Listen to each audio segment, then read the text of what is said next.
Hello and welcome to another episode of the Futures in Digital Learning podcast. As always, I am Adam Davey, one of your co-hosts, and I am here joined by Brian Hale, my other co-host. Hey, everybody. Going. And today we are super excited to talk about humanizing online learning with one of our wonderful faculty here at the University of Arizona, Dr. Ashley Jordan, professor of practice in the psychology department. So Ashley, welcome. Hello, hello. And thank you for joining us today. We're Thank you for super having me. excited to chat with you today. You've been a wonderful friend to our department over the years. So it's exciting for us to have you on the podcast and to talk about this topic that I have been trying to get on air for a while and find somebody to talk about, and that's humanizing online learning. So just to start, like, why does this topic interest you? I have been teaching online for a long time now, I guess since before pre-pandemic learning, Okay, so yeah. everyone has been doing it since then, but Right. I've been teaching online for a long time. So it's been something that has interested me for a long time, just because of the pedagogy involved in teaching and trying to have it be a more collaborative and human environment in an asynchronous online course. But I think that it's really only heightened here recently in the age of AI, where really everything from my job could be replicated by an AI bot.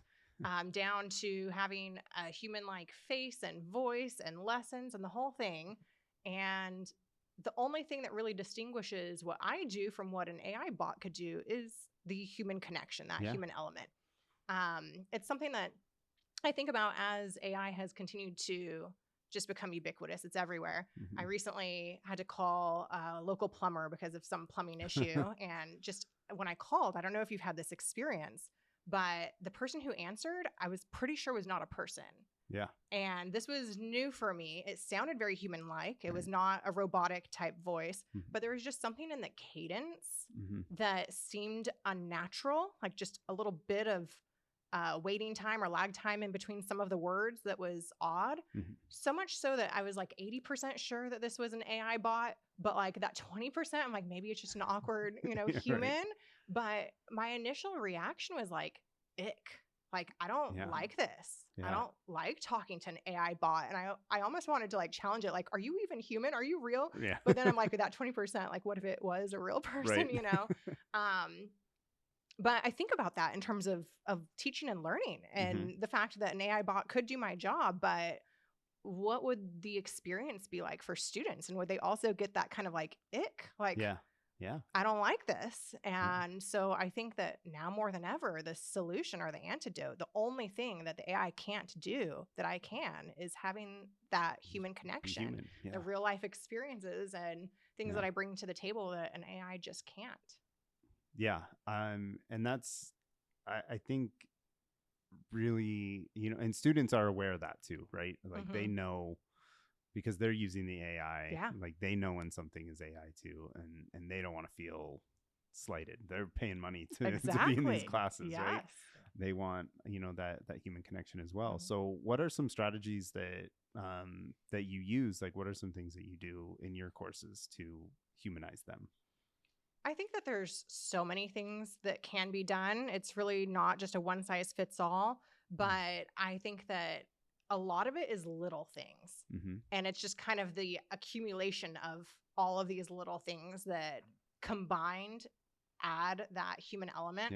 So one thing in my online classes that you'll see all throughout is me.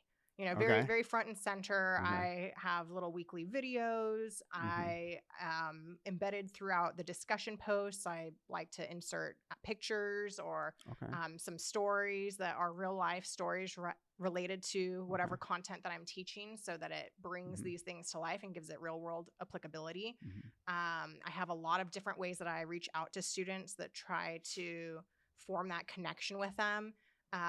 Everything from different built-ins into our LMS, so things like intelligent agents and awards in Brightspace, but also things like just leaving video or audio feedback on an assignment, for example. So there's actual research on this, that certain types of feedback, it's better for it to be written for students but more global type feedback when it's not the real nitpicky line by line, which is what I'm not teaching in English class. I'm teaching in psychology. So I'm not trying to correct, punctuation or grammar. And so from that perspective, a more global feedback, it's actually better received through video or audio. And so it's another opportunity to embed myself into the class so that students see me. It's a real human speaking to them that is giving them feedback on whatever is working or whatever could be improved.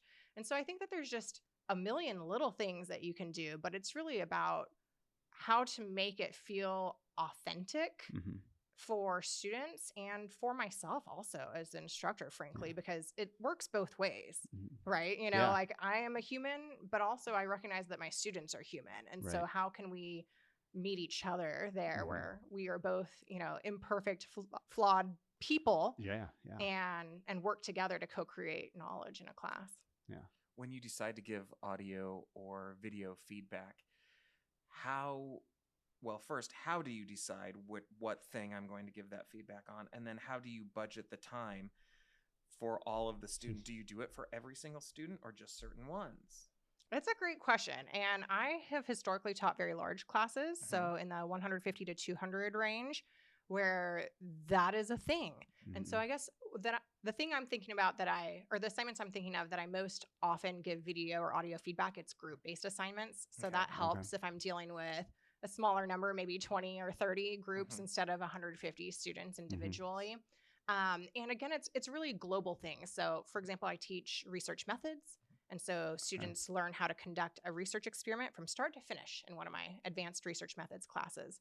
And there are times to be nitpicky with the writing or the output that they're creating, but especially early on when it's ideation, it's just easier to leave video or audio feedback than it is to write it out, because they're able to see the nonverbals that I'm expressing of like, hey, this is really a great job. You need to think about this, this, or that may in writing actually come across a little bit more harshly. They're like, oh my gosh, my idea is being ripped to shreds. And really, I'm just trying to give context of, hey, within the confines of this class, that it's fully online, that it's 7.5 weeks, that, XYZ, your idea isn't going to work, but we can make it work, a different version of it or a different iteration. And it's easier to do that and come across in that kind of friendly tone when it's audio or video than when it's in writing. Yeah.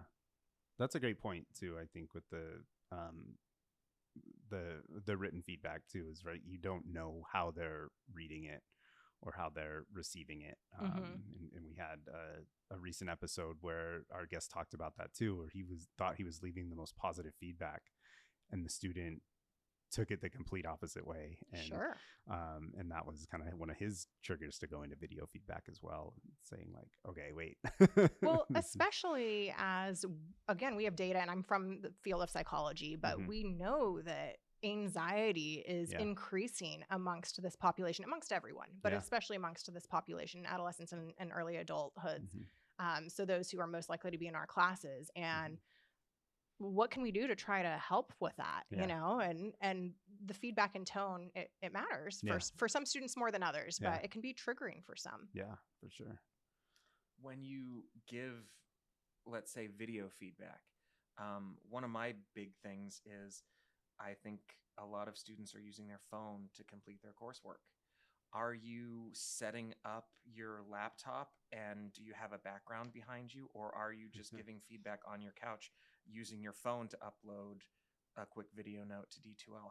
How exactly are you doing it? Give us the secrets. Yeah, such a great question. And I try to work videos in a variety of ways. Okay. So my weekly check-ins, I'm more professional attire, and when I'm talking about course content, more professional attire. But oftentimes with the feedback, I might be in just workout clothes with my hair in a messy bun. And so I'm definitely not polished with that.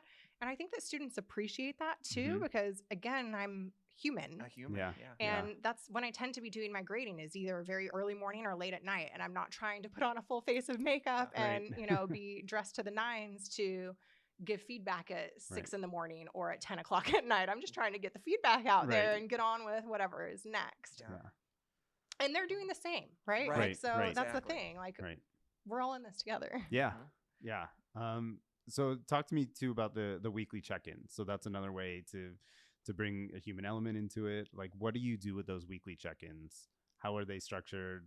How formal are you getting with some of those? I try to be brief. Yeah. I find that less is more. Yeah. So although I do present more professionally in the weekly check-ins, they're not long lectures by any stretch of the imagination. It's really just hey, here's what you should be focusing on this week, and clearing up any misconceptions or frequently asked questions, things that I've seen coming in that maybe need some correcting as people are working on assignments. But I also have videos that are separate that are like little mini lectures and still just a couple minutes, but I kind of separate those. So I have the weekly check-ins that are really more about the assignments and tasks. And then I have other weekly videos that are more focused on the content itself. Right. And those you're probably not updating every semester. Correct. Right. Those are more evergreen. Yeah. And so the check-ins, I love doing weekly check-ins like that as well, and just putting a little bit out there, like, hey, this is what I saw last week. This is what we're jumping into this coming week. Let's have fun and learn stuff, right? And it gives a chance for them to see, like, one, you're here, you're in the course, you are still human, right? And then also, like you said, clear up any misconceptions that they may be having too. So, so I think that's great. So how do you then, moving on to kind of the student piece of that, how do you measure whether students are feeling that sense of belonging in your course, or, how are you building that community as well amongst the students? Great question. And I do it in a variety of ways. Here recently, I've actually been conducting research on sense of belonging in classes. So I have, formal IRB approved, study, and I use a validated scale to measure sense of belonging. And I can show a significant increase from, at the beginning of the semester to the end of the semester. So that's probably the most formal mechanism of measuring sense of belonging. But there's also more anecdotal ways of just people feeling comfortable reaching out and attending office hours, which, again, I've seen a drop with that as AI has increased. And I don't know if it's reliance on AI for assistance versus reaching out to instructional faculty or staff. Right. But having people come is another measure of people feel the sense of belonging. They feel like they can reach out to me. One of the things that I like to do is, about a week before the drop deadline, I'll reach out to students, and I have kind of two separate groups. It's the students who are doing awesome. Yeah. And so I just give them like a kudos, like a pat on the back. I see you. I see the work that you're putting in. You're doing an awesome job. Keep it up. And then I also reach out to the folks who are more at risk to try to offer them some support and services of, hey, don't forget about these office hours. There's the think tank. There's tutoring. There's this, there's that, so different resources to try to help support them. And it's fascinating. Not only do I have those who are at risk reach out, which is amazing and great, but I'm also just equally astonished by the outreaches I get from the people, or I should say the replies I get from the people who are doing well. Yeah. Reaching out saying, hey, thank you so much. This is amazing to hear this type of positive feedback. I'm actually going through XYZ. There's so much going on in my life right now. This feels really good to be recognized. And so the fact that they are self-disclosing their own situations, their own personal situations, not to try to get any sympathy or extra time for assignments or what have you, but literally just as like a thank you for seeing me. Yeah. Thank you for recognizing that I'm doing well. And I want you to know that, like, I'm overcoming all of these things and I'm still doing well. And, it's amazing to hear those stories as well. That's cool. Does that affect how you incorporate and apply empathy in your course? I mean, so you had just said they're not necessarily reaching out for that, but that maybe plants a little seed in the back of your mind for later on when you notice something's not going the way it was at the start. Absolutely. Okay. Yeah. And so how are you going to incorporate empathy into and I mean, it's a student looking at a screen. That is like the least empathetic thing you could have. There's this, because there's a block between the screen and the student and the instructor. So how do we overcome that? What do you do in your courses? That is something that I feel like has taken me time. I don't think that comes naturally with most instructors when they're new instructors. There's, again, research that shows that people grade more harshly when they're newer, whether it's a graduate TA instructor or a faculty instructor. And so I think that the empathy piece comes with time and experience and working with a variety of different people in a variety of different situations. We all sort of only know our own, upbringing and backgrounds, and don't necessarily recognize the challenges and difficulties that others may be facing if we didn't experience that same situation. One of the things that I have started doing recently to incorporate empathy into the course design itself is I'm going to give a shout out to one of my colleague friends, Dr. Linda Hollis, because this was one of her ideas, is creating my rubrics for assignments in a way where it builds in flexibility and low stakes penalties for late work. Yeah. And so that's something that I have never been a super harsh grader for late work, but I used to do the kind of traditional standard, like 10% per day off. And instead, now what I am incorporating is in the rubric itself, there is one of the categories is the timeliness. And if you get it in within the first day, then full credit. And then I think it's like 2 to 3 days. It's a very small portion of the rubric overall. So it's a very tiny penalty and so on, up to, I think what I max out at is 1 week overdue. And again, I teach in a 7-week sssession. So that's after that. 1 week is a lot. Yeah. If you need more flexibility than that, then we need to be talking about potentially dropping the course and taking it at a different time. Right. But what I love about that is that it evens the playing field. So now students aren't in a position anymore where they have to reach out and request, hey, can I submit something late, and maybe have to disclose something that's difficult, or maybe they're going through whatever. It's just automatically built in. There's no special permissions for so-and-so because they asked and not for so-and-so because they didn't ask. Right. But also it makes it to where it is a lower penalty so that you can still ultimately be successful, because really at the end of the day, what I'm after is student learning and student success. So I'm not trying to be punitive, and I understand that there are different views on pedagogy in general, but I want students to be successful. Right. Yeah. That's the goal of my job, is not to be a gatekeeper of education, but to try to help everyone be successful. And so that's a way that I can build it in. Now, kind of going back to, like, if you're over a week late, then maybe we need to be talking about something else. I find that to be an equally important part of empathy. And that's something that I feel like took me time in my career, because I think we all at the end of a semester have this student or two who reach out with, hey, I've had so many different life circumstances and I need so many different exceptions and this, that, and the other. And I used to bend over backward for these people, which, just statistically speaking, most people do not finish their incomplete. If I give an incomplete, most people do not. And after a year, that incomplete turns to a failure. It turns to an F on their transcript. And so is that really the most empathetic thing to do? Right. I would question that and say that probably not. Probably what needs to happen is there's got to be some way to get the person across the finish line that semester. Whether it's like, hey, you've missed an exam, so I'm going to take the average of 2 other exams, or whatever the situation is. But I see that too. So if a student were to reach out to me, hey, I'm over a week overdue on this assignment, can I still complete it? It's not to say that I will never, ever allow an exception, but I think the conversation shifts from, like, how do we help you succeed in this class to, hey, you're a human. How do we help you succeed in life? Yeah.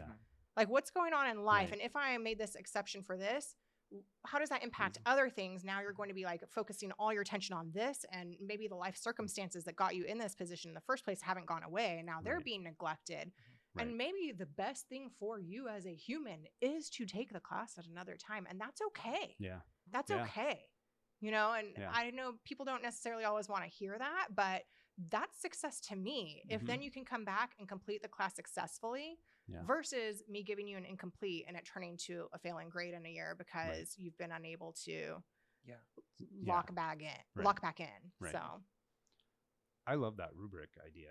I might have to steal that as well. I think we forget that a rubric in this day and age should be a suggestion.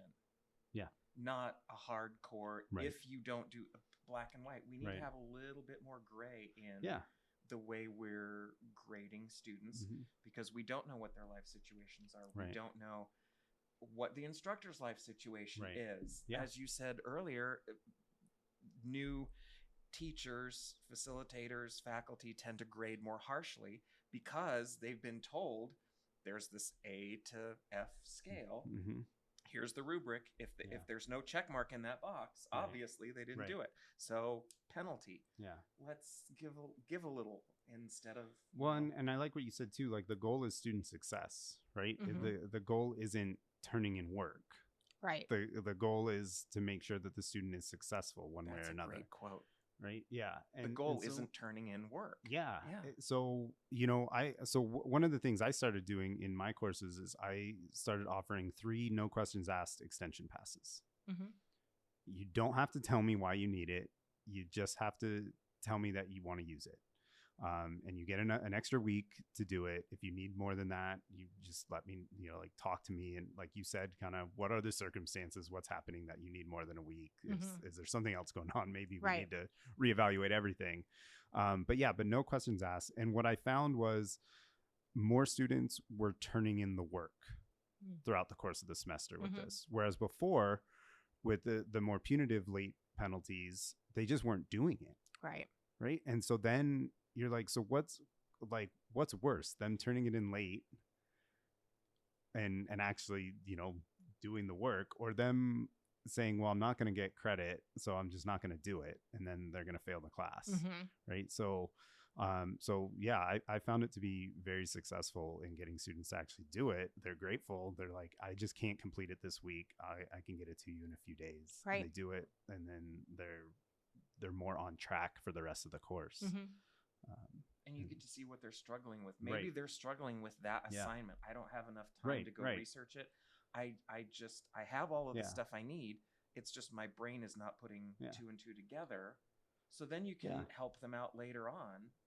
And they have other classes, right? They're, maybe it's falling in a week where they have, 3 tests going in other, classes. And it's just, Adam, my class is the most important class they're going to be taking. No, forget those other classes. I never assume that my class is the most important thing in their life. And that, I think, too, is way that I try to be empathetic, is that I know in the grand scheme of life, my class is not the most important. Well, and it shouldn't be. Right? Like, if my class is the most important thing in your life, then you need to reevaluate some things. Let's have a different conversation. Yeah. So I love that those ideas of flexibility and those are some easy things that instructors can do, right? Just like you said, building that into your rubric is a simple thing that instructors can do to help students offer more flexibility and be more empathetic. What are some other things that you have found that work in your classes that help with that human connection? I think probably one of the easiest things that people could do, and I understand there's different levels of comfortability, but probably the easiest thing is self-disclosure. Yeah. Okay. So if I'm going to tell you a little bit about myself, that instantly humanizes me. And it requires nothing in terms of changing the rubrics, changing the assignments, changing the course content. It literally requires nothing except a little bit of vulnerability, perhaps, and at your level. So obviously you're not going to go and trauma dump to your students, but simple things like in my introductions, I often talk about whatever I'm working toward at the moment of, hey, I'm training for a race, or here's a picture, I just hiked this major hike. And so those who are kind of familiar in that community already start to see me as a human. And because I have the privilege of teaching in psychology, a lot of content does relate to life. And so there's ways that I'm able to talk about real life stories of mine that I've experienced that exemplify or serve as exemplars for whatever it is that students are learning at the moment. So it's easy and free, cheap, like it doesn't cost anything. And it is probably the fastest, easiest ways for students to see you as human, to be able to connect with you on another level beyond just the instructor. And I think like that encourages students to to share their own stories as well, right? Of course. And that's how they're going to connect with the material in a lot of cases. Maybe not so much in math, but I don't know. It happens. Maybe they Hey, could. I teach statistics also. There you go. And when I teach statistics, one of the things I won't go deep into statistics, but one of the things we talk about is Z-scores, which is basically a measure of how far you are from average, or how far off you are from average. And I show a medical report that shows a PET scan from my father who had dementia, and show how his Z-score is off the chart. And then you can see visually, because a PET scan is visual in nature, the differences in his brain compared to the quote unquote average brain. And so even in math, even in statistics, I'm able to share real life things that are helping students to make the material more concrete for them. But then also, I can't tell you how many times just sharing, and this has come up because obviously that's a big impact on my life, my father having had dementia. I can't tell you how many students have then reached out, like, oh my gosh, my mother or my grandma or my father or da-da-da-da-da. Everyone has been touched by it at some point on some level. And so it's another opportunity to connect with students as people too. Yeah. That's great. That's a great example too. And that's, I think, one of the things I love to do, and I know Brian's a storyteller as well, is really like telling those stories in class. It makes all the difference. It makes the students want to do better they want to show off to mom and dad. And look, I'm learning all this stuff. Let me show my instructor what I'm learning. And I feel that's just such a better way to learn, rather than there are so many instructors I still get that it's a talking head with a PowerPoint. Show me your passion for this subject that you're teaching. Well, I don't really have any passion. My department said I have to teach this course. Well, if you can't get out of it, get into it. Figure out a way to be passionate about it. Because if you don't show that passion to your students, they're not going to show any passion for the topic to you. And that's really putting the students at a bad disadvantage and doing them a disservice. So one of the questions I want to ask you, obviously, or maybe not, I don't know. You didn't come into this field going, I'm going to revolutionize the way people teach. So when you taught your first class, what did you see? What did you observe about what you were doing that made you think, I need to redo the way I'm teaching? I want to do better because this thing I'm doing right now isn't working. Was there that moment? I think that I have always strived to be human. And so that has been helpful. And there are mistakes in teaching the content, certainly, in pedagogical practices or techniques or technologies. I use lots of different instructional technologies. But I think going back to the human element is kind of where I find my center. And so I can't say that there is necessarily one specific thing that was like, this is not working, terrible, abort. But I have a million little stories like that, you know? So one is I used to use a proctoring service that I don't think that we even use anymore. And that caused students so much stress and anxiety. And then I had to rethink, what is the purpose of this? I'm not teaching a class that is an accredited program where that's required, because there are certain requirements for accreditation. Certainly that's not my intention, is to make students stressed and anxious, and then that is going to hinder performance. So why am I doing this? And maybe I need to do something different. But ultimately, and I no longer use the proctoring service. I don't have exams anymore. I have shorter weekly quizzes. And so it's lower stakes. I have a variety of assessment types. But I think that teaching is an iterative process. So I don't feel like I have perfected it at this point, you know? So it'd be pretentious for me to say like, oh, this is what I did before. Now I'm so much better. Look at me now. Although I do hope that I have improved across time. But I continued to revise and implement changes every single time I teach, every single semester. And it keeps it fun and engaging for me. And I think, like you're saying, like that passion comes across for the students as well. And so I think that that's important for all of us. And I also try to welcome students to be a collaborator with me in information and knowledge, and in various ways. So not just in co-creating the knowledge that they are doing in their classes, but even design-based principles of the class of like, hey, I'm trying out something new, and just being open and honest about it. Yeah. This is a new thing I'm trying this semester. Maybe Yeah. it doesn't work, Yeah. you know? Yeah. So, but I want you to let me know. Mhm. Would you let me know? Mhm. And that's worked really well for me. Yeah. There's something I do in my statistics class where I started implementing a variety of assignments that aren't actually related to statistics.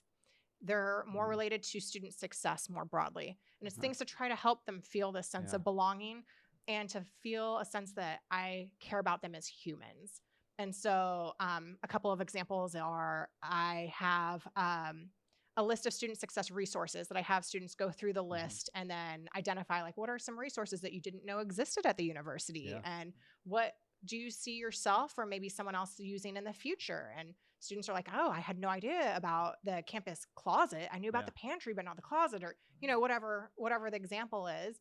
So that's one. I have a study tips discussion post where students reflect on their study habits and what's working well or not. And so then they can learn from each other of like, hey, I'm not doing as well as I would like. What has worked for you? There's a timeout for mental health assignment where I give them an incentivized space to do something not related to the course content and then to share what it was and reflect on how it made them feel. And so I've had students like, hey, here's me after a bike ride. And, you know, I was really stressed before, but just having the wind on my face and the sun and, you know, at my back, it just felt really great. And now I'm doing so much better. And I asked students initially when I did this, like, hey, it could be that this feels like busy work because it's not directly related to statistics. Yeah. So you might hate it, you know, let me know. Like, I want to know how you feel about these assignments. And students said that they liked them. Yeah. And overall, these assignments, they're all very small assignments, but I also want to just kind of say as a caveat that all combined, it's worth a very small portion of the overall course grade, like less than 5%. So this isn't a situation where students are like, yeah, this is great because it's easy and I'm going to get an easy A or whatever, because you still have to do the statistics content to be able to earn an A in the class. But it is incentivized. So it's not just like, I'm asking you to do it for nothing. Like there is some credit associated with it. But that's really an empirical question, you know, like maybe you don't like it, maybe you do. And inviting students to give feedback, I find to be a helpful way of learning for myself of what's working, what's not, how to recalibrate so that I can be better continually. I like that idea of doing things like that, because in an online course, it's you don't have those informal conversations that you do in an in-person course. Right. In an in-person course that I teach, about halfway through the semester, I do just kind of like a mental health check-in. How's everybody doing? What's going on? And I've had students come back and say like, that was so nice because I didn't realize I was the only one. Like I wasn't the only one struggling, right? Like they thought they were on an island and everybody else is doing great. And then they realize, oh, other people are going through the same stuff. And you can do that more easily in an in-person course, more informally. But in an online course, you can post a question out there, but students might not respond. Sure. But if you kind of build it into that curriculum, I think that's a clever way to do that and get people to open up, and you know, and earn a little bit of credit too. So thank you for sharing that. I really like that idea. Yeah. I have so many things that I want to steal now. This is great. Yeah. So thinking that, like, what do you think, you know, the future looks like for, and obviously, like you said, teaching is an iterative process. You're going to change things from year to year. Things aren't going to work. Things that worked for many years are not going to be the same because we change things. AI is coming in and making all kinds of changes. But what do you think that the future of humanized online learning looks like? To me, the future is human. Yeah. I think that AI is always going to be there. So I'm not naive to think that that's going to go away. But I think that we're already seeing a pushback in terms of wanting to have more human elements. That's something that I had incorporated an AI assisted paper into one of my classes, trying to embrace AI and teach ethical use of AI. Yeah. And one of the largest comments I got was, I don't want to use AI because of moral ethical considerations of the water usage of, you know, so on and so forth. And so I think that was an eye opener for me because I just thought everyone is using it and it is everywhere. And they are, to be fair. But I think the future is human. I think the future of digital learning is people want to be taught by a human. Why else go to a university and spend your hard-earned money? It's not cheap. Right. You know, it's not like when my parents came and they're like, oh, I could just work for the summer to pay for the tuition for the entire year. And no, you know, this is a commitment. And so how do I make that worth students' while? How do I make them want to come and learn from me instead of from a bot? It's human. That's the only way. Yeah. I love that. The future is human. We need to put that on a shirt and go from there. I really enjoy this conversation. I think it's so fun to talk about this this idea of how we connect more with students, because we can learn so much from them. Like as much as they're learning from us, we're learning from them as well, and we can't do that through bots and things like that. One other question, because you mentioned this earlier, and I'm really curious because it's something that I want to do as well, is using the D2L awards. So what kinds of things do you put in those awards? Are you doing like more serious things? Are you doing more silly awards? What kinds of things are you doing? That's so funny. I'm like, what would be the serious thing? Yeah. So it's so serious. Okay. I don't know. So I use intelligent agents and awards, and intelligent agents I tend to use more as an outreach if something has been missed or there's been a period of time between logins that's concerning. And awards is the opposite. It's more for like, yay, the pat on the back, kudos type thing. So I give awards for all kinds of things. I give an award for starting the class, which is when they post it to the introduction discussion forum. And I give an award anytime that they have a quiz, which I do weekly quizzes, that they get an A on. So 90% or better, they get an award. Submission of certain assignments, like a big assignment, if they just submitting it is like, yay, you got it in. Like, great job. Finishing the class, there's like a final reflections discussion post. So the awards tend to be more lighthearted, and it's just a like kind of pop up of like, hooray, some confetti flying, and it's just a nice little feeling that they're on the right track. And what kind of feedback do you get from students on those? Or have you gotten any feedback? Do they like it? Do they appreciate it? That's so fascinating because I don't think I've ever actually asked specifically for feedback on the awards, but I know myself anecdotally from having taken professional development courses that it feels good whenever it pops up and I get the little like, yay, kudos. And so I kind of rely on my own personal experiences. It can't hurt. It takes nothing. So if someone doesn't like it, whatever, like just exit off the screen. It's fine. Keep moving. But I kind of come back a lot in this conversation to the data because ultimately I am a scientist and I engage in research. And so I think that would be an interesting question to pose and to actually study empirically and see what students have to say about it. Yeah, I'm fascinated by it. If you want to learn more about badges and digital awards, check out the Futures in Digital Learning back catalog because we did an interview with a professor at the State University of New York. Yeah. And we talked a whole bunch about that. And I think we might need to have her back on. I think so. Yeah. Definitely. And do another thing. It's been a while. It has. So, yeah. And I yes, as I'm embarking more into professional development for faculty and staff, and I keep saying, like, everybody loves badges. Let's give them badges for when they complete things. Everybody wants a badge. Everybody wants a badge. Right? It doesn't hurt. It doesn't hurt, So, well, I have really enjoyed this conversation. I think it's an important conversation, and I think it's fun. It's a lot of fun. Yeah. Before we end, though, what's one thing that an instructor can do after listening to this podcast to humanize their course? I think that one of the most important things to keep in mind is it doesn't have to be hard.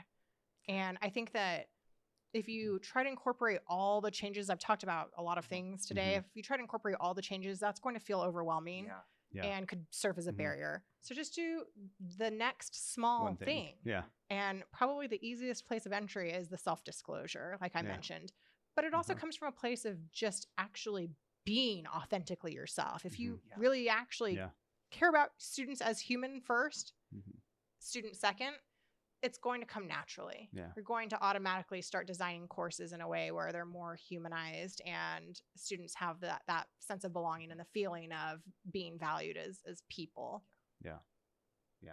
I think that's great. I think too, like if you put yourself in the student shoes, right? Like if you were a student, what would you want in this course? Yeah. How would you want? Well, but there are some students who are like, I want to log in. I want to turn in the thing and be done. That's all I want to do. So, you have to take that into account too. That's true. And there's space for them to do that. There is. Absolutely. Right? If you don't want to watch the video, don't watch the video. Just turn in the work and do it that way. But excellent. Well, Ashley, thank you so much for joining us. Thank you for having me. I'm once again was super excited when you reached out, and I enjoyed this conversation. So thank you again. And for those listening, thank you for listening, and tune in to future episodes as well. Thank you. The Futures of Digital Learning podcast is a production of the University of Arizona University Center for Assessment, Teaching, and Technology. If you have any questions, comments, or ideas you'd like to share with our office, go to the Contact Us link on our website, ucatt.arizona.edu.